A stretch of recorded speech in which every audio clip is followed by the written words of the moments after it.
wear your hat, the way you sip your tea, the memory of all that.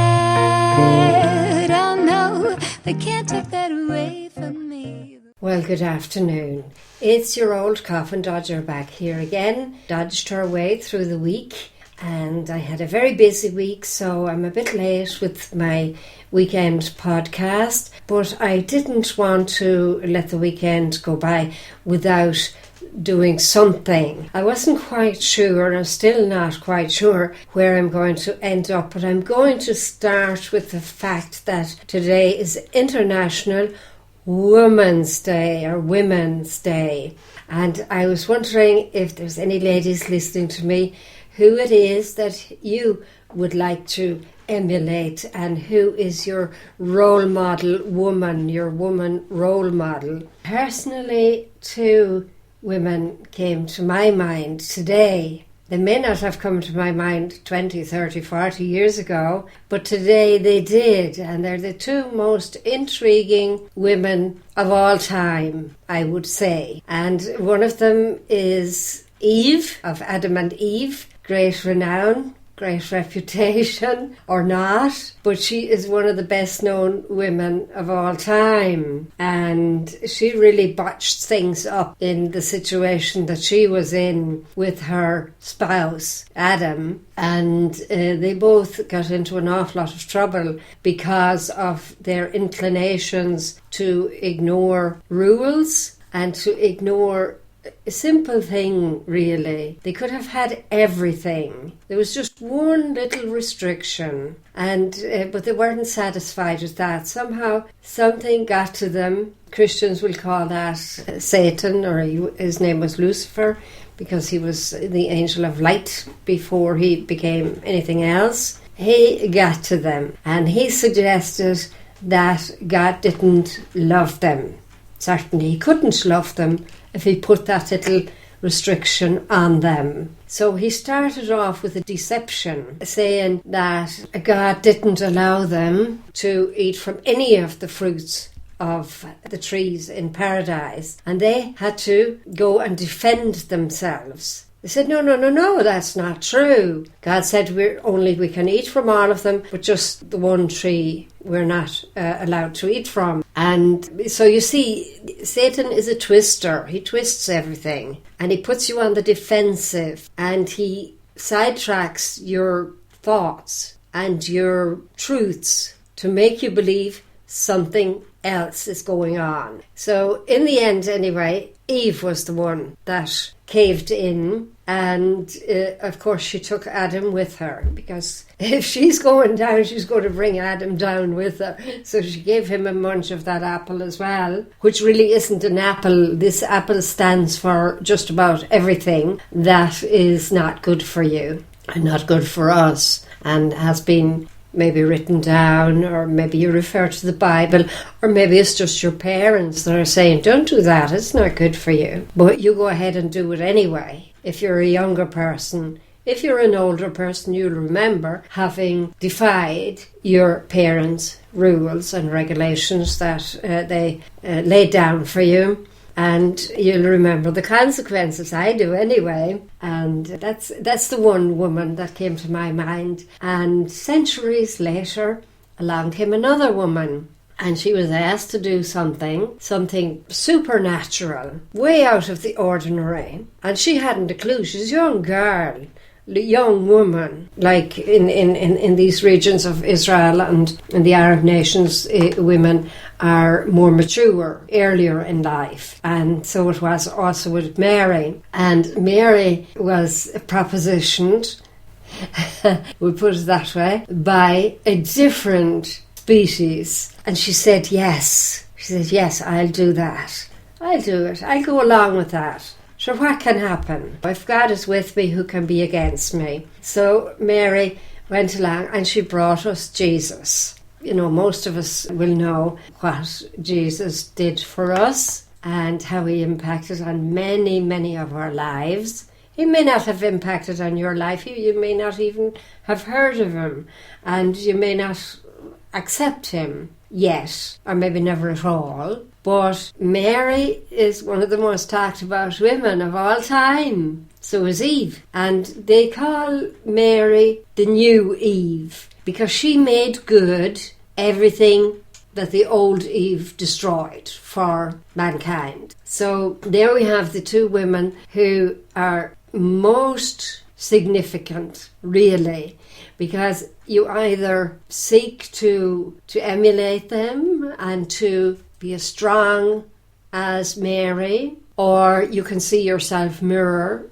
in Eve, but you cannot go through life at some stage without hearing about both of them. So for me, these are the women of the day. And then there's Elizabeth, Mary's cousin. She was a very significant figure as well in the Bible. She kind of brought to an end the Old Testament because she was carrying John the Baptist at the time, and she met with her cousin Mary, who was carrying Jesus at the time, and both these babies, I think, or one of them, John the Baptist, he kind of jumped for joy. He recognised that his Saviour and that Jesus was with Mary. It's well worth looking at these two women because they had exciting lives. It wasn't boring. There wasn't one boring minute in either of their lives. The memory of all that, oh no, they can't take that away from me. One of the reasons that I wasn't sure whether I would do a podcast at all this weekend is because of the choice of topics. And there seems to be just one or two topics at the moment at our disposal, so to speak. No matter what channel you switch to, no matter what radio you switch on, or TV, I never look at TV, but social media would be another example. There's just one or two topics dominating the landscape, and that is, of course, this horrible virus. And another reason is that we don't have a government at the moment. We have puppets in there pretending to be government ministers, but in actual fact they are wiggling around trying to justify their existence and clinging to power like a leech to somebody's leg in a brain. I've seen images of people who would go into a swamp or something, and these leeches would latch onto them and suck the blood out of them. And that's what this government reminds me of. I find them totally incapable, incompetent, arrogant, and for the most part stupid. But you can also see a huge amount of narcissism, even a certain amount of psychopathy. But the word that describes best what I think I see is deception. There's a lot of deception going on. We've got Simon Harris telling us that he has everything under control, but when I go down to the pharmacy, I can't even get a face mask, not available for the next 2 weeks. So that certainly isn't under control. Not that these face masks are in much use anyway, but it would be nice if he says he's got everything under control. It would be really, really nice because it's one of the basics. But I won't go into that too deeply. I want to go into the deception side of it today. Deception is something, it is a part of warfare. It is a weapon of warfare and has always been so. We've always been presented with facts and figures and events that deceived us into thinking one thing, while quite another thing was being prepared or was already happening, but we weren't told about it. Remember what I said there earlier about Adam and Eve and how Satan deceived the two of them. Mind games.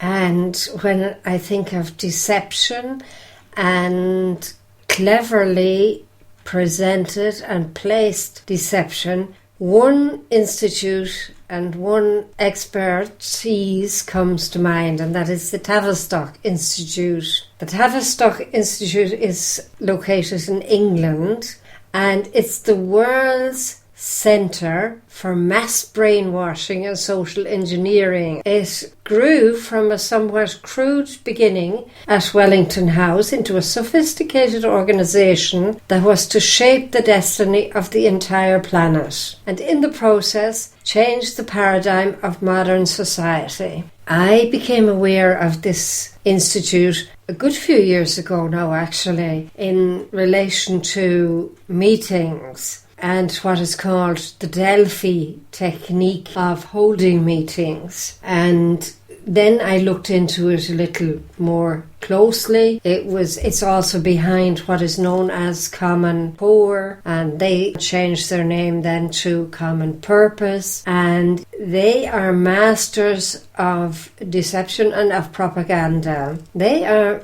the greatest inventors of propaganda material, propaganda methods, neuro-linguistic programming, how to influence people, what colours influence people, what sizes, what makes, what shapes influences people. They do nothing else from one end of the day to the next other than thinking up things to deceive people. And of course their expertise is also in advertising, which is why we think we need so many things. We need whiter than white, we need certain makeup, we need certain perfumes. Otherwise we're not good people, we're not nice people, we're smelly. They really do make you believe that you're not pretty enough, that you're not nice enough, that you have to have this, that or the other product to make you a better person. But that's getting away. That's the advertising side of it. The other side of it is the political side. And they advise different agencies. They advise, for example, they advise the European Union. They advise local and central government. They advise regional agencies. They advise local authorities, charities. They work with organisations, groups and individuals, while always retaining a focus on system-wide issues and dynamics. Quote, they are known for helping organisations adapt to environmental change and new technology, with a focus on organisational issues and relationships, leadership, emergence of knowledge, cultural differences and diversity or public policy. So, emergence of knowledge. Isn't it strange that one day we know nothing about the coronavirus and a few days later we know everything about the coronavirus? Now, is that because we're scientists? Is that because we have a PhD in whatever, virology? No, it's because we are presented with certain facts and figures on a daily basis in the newspaper, on the radio, on TV, so we become experts. That's emergence of knowledge. And I just saw the word diversity there when I was reading that sentence, and I remember looking into Tavistock about, I don't know how many years ago it is now, but there was a thesis there by a psychologist that was presented in order for her to attain a degree. And the topic was that a group of children were studied over a period of time, and no matter what they decided to be on a particular day or on several days in succession, that's what they would be treated as. And the example that I read was, if a child identified as yellow, the colour yellow, then they were required to follow that up the whole day. And when I look back on it now, I can see that that was a precursor for children identifying as a different gender, from boy to girl and from girl to boy. Identifying as yellow was the experiment, and depending, I suppose, on how successful that was or what data they gleaned from that, they applied it then to the children who wanted to change gender. This comes out of the Tavistock Institute as well, and I know that they have a huge amount of, or a huge number of clients there who are transsexual, who have these problems with their identity and like to change around or want to change, and they are assisted there at the Tavistock Institute. They have hundreds and hundreds of, let's call them graduates, people who have been through their school all over in key positions all around the country, all around the continent, and all around the world. And these people in key positions, they communicate with each other, they network. I always think that it's a pony woman who is the Minister for Children. She's one of them. And she, in turn, has a contact in the Department of Education. And that contact, in turn, has another contact in the County Education Board. Like here we've got the Cavan Monaghan Education Board. And when I mentioned that, I went to a meeting there with them, with the Cavan Monaghan Education Board a couple of years ago, and they claimed to be looking for solutions for the college in the town nearby. And it was very noticeable. Once I entered the room, I was kind of guided towards a certain spot in the room, and I refused to go there because I was already aware of the fact that this is how they operate. So I went to another place and did my own thing. But the outcome of that meeting was nowhere near what anybody expected. And to be quite honest, the outcome was just as they had predetermined. They went in there with a predetermined plan, and that was to close down the school. But to give people the illusion that they were involved in the decision making, they kind of announced this meeting, and at very short notice as well. They announced this meeting for all stakeholders of that particular school, and to come along and to talk about what their opinions were. But none of these opinions were followed up on. The fact is now that they have bypassed everybody, all the stakeholders, and the people who are really interested in retaining the school and improving the school in the town. They have bypassed all these people and are now going to build a new super school in another town for about 500 students. Huge anonymous place, I would imagine. So it is also claimed that there's a Dr. William Sargent of the Tavistock Institute. He is reported to have been working with CIA, MK Ultra mind control programs. And I don't know how many of you have heard of these MK Ultra mind control programs. They are, a lot of celebrities appear to be under these programs because their behaviours change with certain triggers. And so it is also with the wider public. We also are programmed in a way. At the moment we are programmed to fear. We have a mass outbreak of fear, a mass outbreak of unnatural preoccupation with a disease that we don't even know exists. Because all the information point to a common cold, a common flu, but in actual fact we are under a huge amount of a barrage of control right now. And it says here in an article that I'm reading, various beliefs can be implanted in many people after brain function has been sufficiently disturbed by accidentally or deliberately induced fear, anger, or excitement. Of the results caused by such disturbances, the most common ones is temporarily impaired judgment and heightened suggestibility. Its various group manifestations are sometimes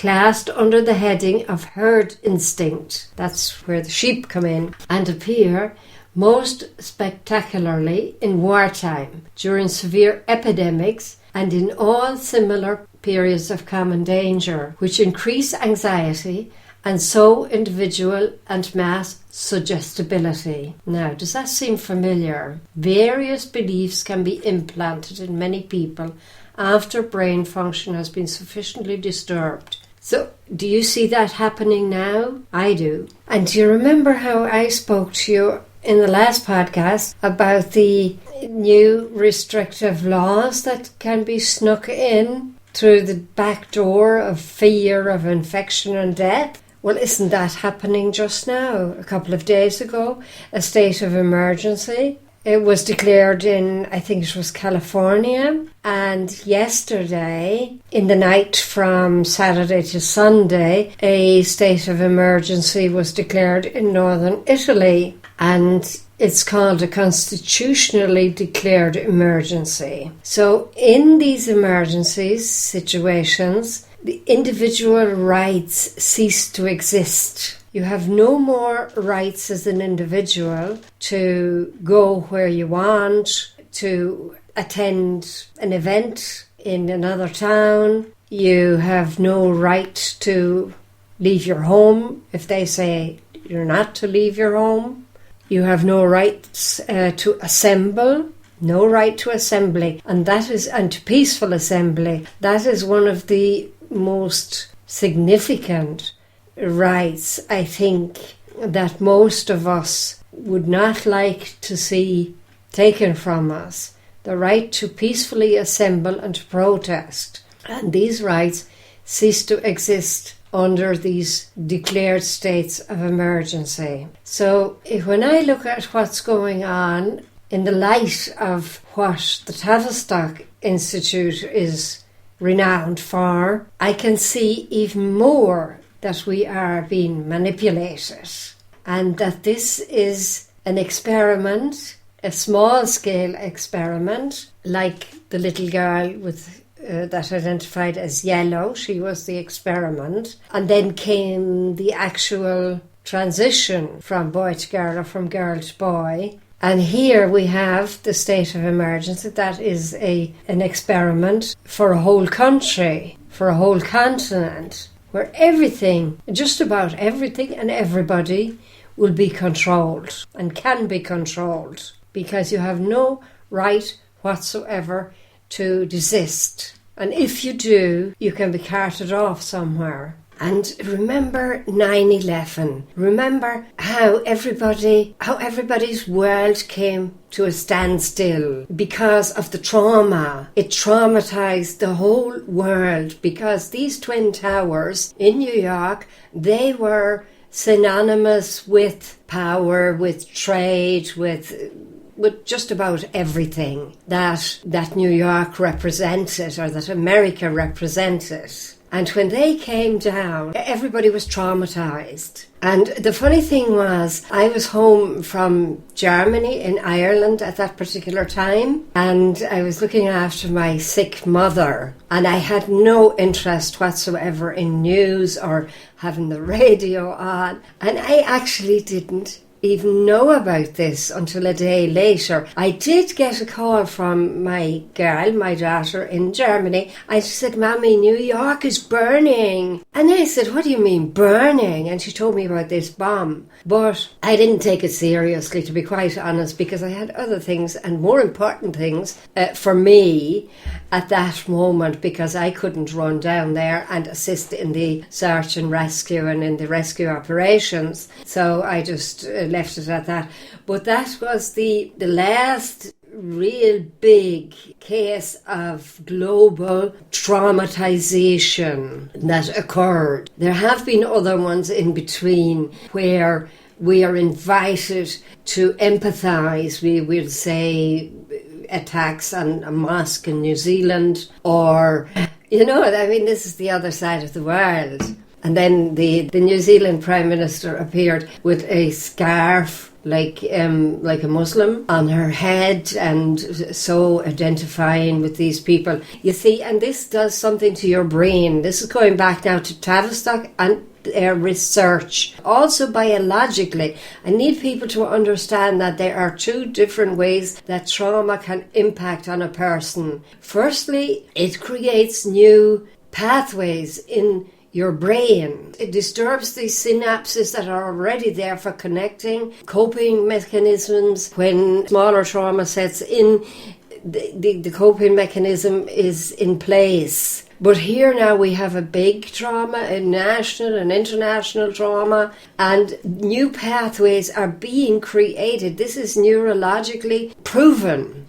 It's proven with bullying as well. If somebody bullies somebody, that's another effect of bullying. People try to brush it off and say, oh, well, get over it and just ignore it and it will go away. But while the bullying is going on, there are being neurological changes taking place. And some of these are irreversible. I know that for a fact. And secondly, we have the MK Ultra, and it in turn was invented and researched and implemented by the CIA in certain situations where maybe during interrogations and things like this, you inflict trauma and that brings the desired results. And it's also a program, MK Ultra programming, it's called mind control programming.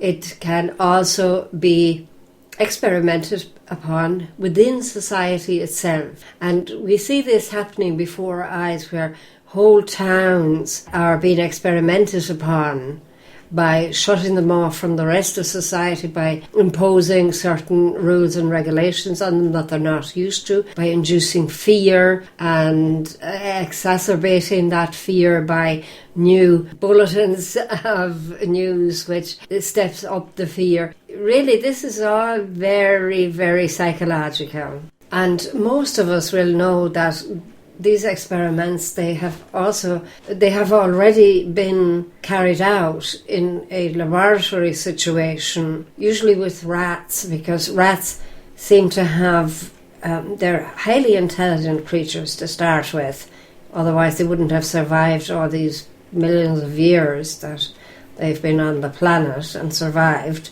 and keep flourishing. So they do these experiments on often with rats, and so we are at the moment, we are nothing more than a huge laboratory situation. Either we have a real threat or this is an experiment, in a laboratory experiment in a shut down town or country.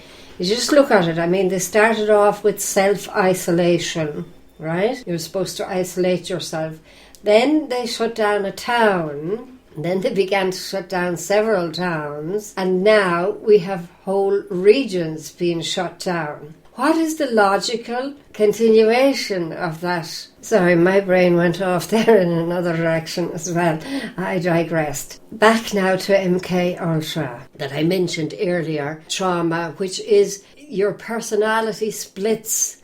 You split away a part of your personality in order to cope with severe trauma, inflicted trauma, deliberately inflicted trauma, and pain and abuse. So there are different effects that Tavistock have already researched. They researched that after World War I, because there was a lot of neurosis after World War I. There was a lot of disturbed men who had been in these wars, and of course, naturally enough, there were disturbed families as a result. So the Tavistock Institute started off by examining these things and naming them, giving them a name, and looking to see how these people could be helped. But then when Sigmund Freud and his crowd joined up there, because Sigmund Freud had to flee from Austria, from the Nazis, so he found a new area of operation at the Tavistock Institute.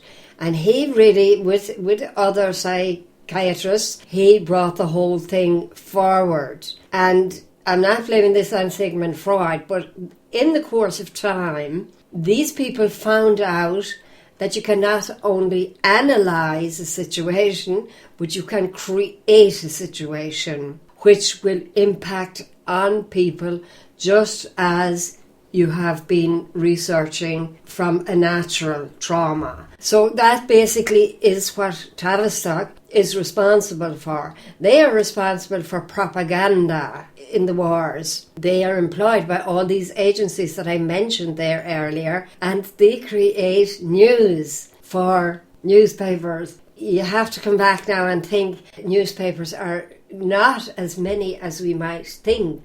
There are loads of tabloids on the shelves, but there are only two major news agencies, and these are Reuters, UPI, and IP. There's three of them: International Press, United Press International, and Reuters. And these three, they create the news on a bigger scale, right? And that then trickles down to all the newspapers worldwide and are often just quoted and rephrased or paraphrased so that you have the notion that that news has been personally researched by the reporter whose name and credits are underneath that news. The same, of course, for national TV and local radio, say. I mean, these guys don't go off to the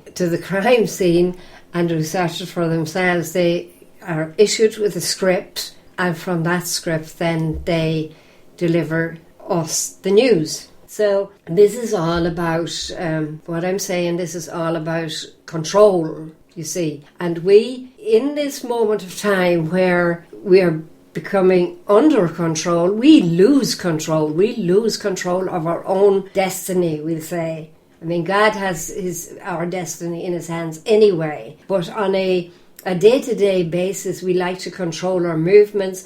We have our day mapped out for us, the week mapped out for us, and we really don't like disturbances.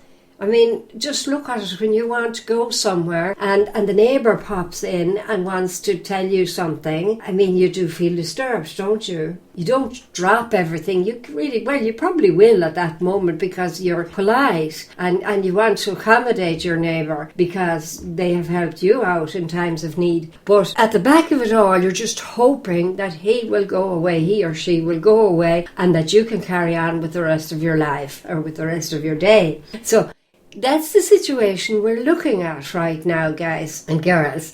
So please stop being afraid. That's the first thing we need to do, is stop being afraid. Those of you in the know don't need my advice, but there might be somebody out there listening who is not too educated yet on the mechanisms of fear induction and fear control. So for those of you, I would advise you read up on these topics on the internet or in the library. And for those of you with a Bible in the house, even if you haven't looked at it in years, I would advise to dig it out and do some reading there. Firstly, you could start with Psalm 91.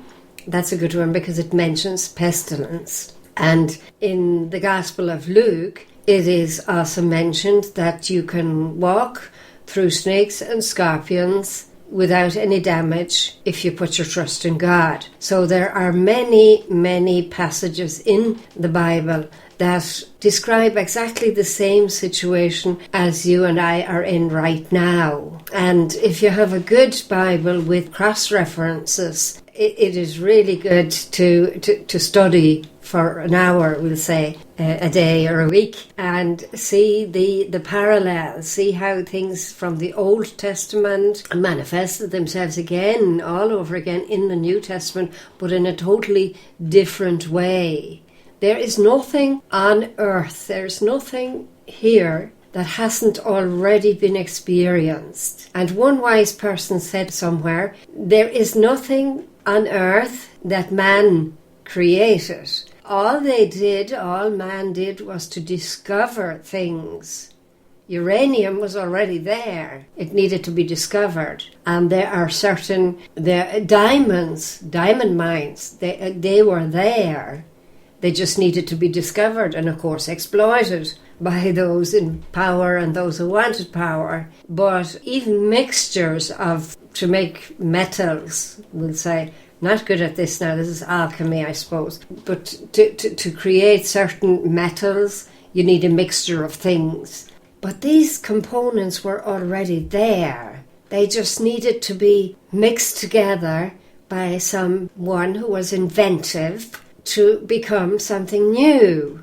Same as with medication. Most of the inventions, which weren't inventions, they were discoveries, were by mixing two components. Some of them were accidental and became lifesavers. But these things, they were already there. They just needed to be discovered, you see. So the situation we're in now, it's nothing new. It has been lived through over and over again throughout history. Okay, hold on a minute now. I'm just after seeing a pop-up here of a breaking news that 180 soldiers have been killed by the coronavirus in North Korea. Isn't that absolutely amazing that we're getting so definitive news from North Korea, a country where we never get any news at all. We don't even know their living conditions. We know nothing about them. And